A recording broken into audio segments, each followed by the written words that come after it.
मिथिला नगरिया में हाल सखिया है आजू मिथिला नगरिया में हाल सखिया।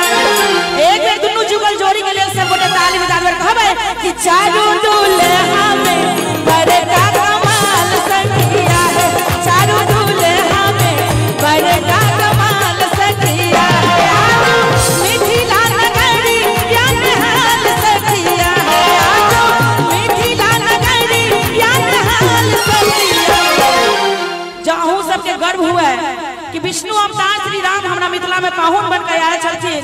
एक बेर ताली बजा देबे सब गोटे कहबे कि चारू दुल्हा में बड़का कमाल सखिया है, चारू दुल्हा में बड़का कमाल सखिया।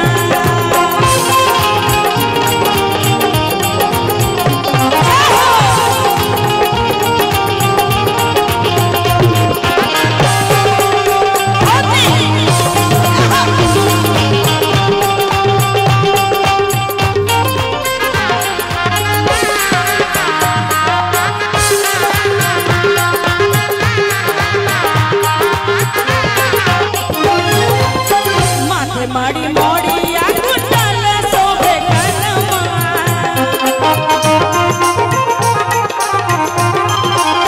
कारे कारे गजरा रे झूलमी नयनमा।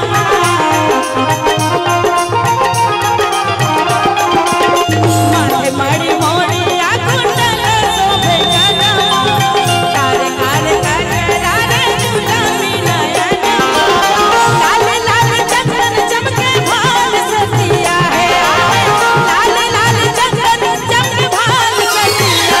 चारू दुल्हा में बड़का कमाल सखिया है, चारू दुल्हा में बड़का कमाल सखिया।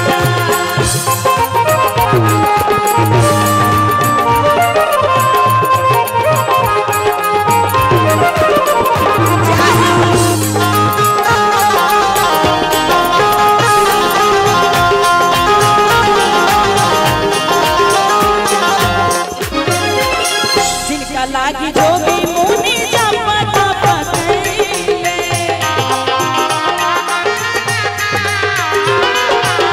से हो अपना मिथिला में पाहुन बनिए।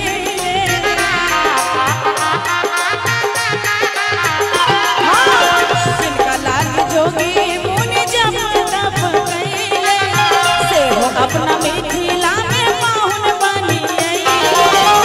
है आजू लोढ़ी से सिखाई इनके गाल सखिया है, आजू लोढ़ी से सिखाई इनके गाल सखिया।